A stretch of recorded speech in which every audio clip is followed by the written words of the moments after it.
Pemerintah kembali menyesuaikan aturan untuk pelaku perjalanan luar negeri (PPLN) yang akan masuk ke Indonesia. Terkini, pemerintah mengeluarkan surat edaran Satgas nomor 1 tahun 2022 tentang protokol kesehatan perjalanan luar negeri dan surat keputusan Ketua Satgas nomor 2 tahun 2022 tentang pintu masuk atau entry point, tempat karantina dan kewajiban RT-PCR bagi WNI pelaku perjalanan luar negeri.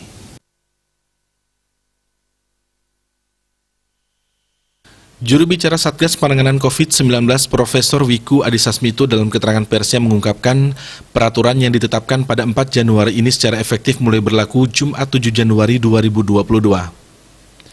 Ada sejumlah peraturan yang diperbaharui untuk mencegah peluang importasi kasus COVID-19, terutama varian Omikron. Salah satunya yang terus dipantau dan dievaluasi adalah peraturan pelaku perjalanan luar negeri. Terdapat 5 penyesuaian penting dalam kebijakan terbaru tersebut. Pertama, penambahan Prancis menjadi negara asal kedatangan warga negara asing atau WNA yang tidak boleh memasuki Indonesia sementara waktu, akibat tingginya kasus Omikron di mana per 5 Januari 2022 mencapai 2.838 varian Omikron. Kedua, menyesuaikan waktu karantina dari 14 hari menjadi 10 hari. Ini diperuntukkan bagi pelaku perjalanan dalam 14 hari terakhir berada pada negara dengan transmisi komunitas akibat varian Omikron dan negara-negara di sekitarnya, serta jumlah kasus Omikron melebihi 10.000 kasus. Sedangkan kewajiban karantina 10 hari disesuaikan menjadi 7 hari bagi negara asal kedatangan di luar kategori yang disebutkan sebelumnya.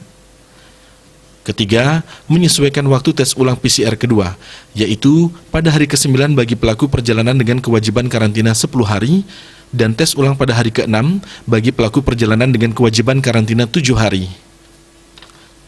Keempat, pengubahan teknis hak pengajuan tes pembanding RT-PCR bagi pelaku perjalanan setelah tes ulang kedua RT-PCR melalui pembiayaan mandiri.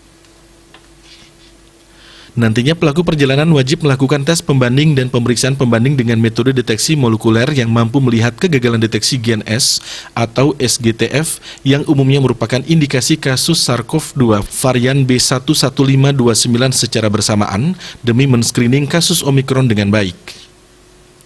Kelima, dilakukannya pembatasan pemberian dispensasi karantina, khusus pengajuannya diperuntukkan bagi warga negara Indonesia dengan kebutuhan mendesak, seperti kondisi kesehatan mengancam nyawa atau kondisi kesehatan yang membutuhkan perhatian khusus, kedukaan seperti anggota keluarga inti meninggal. Diah Dewi Bali Pos melaporkan.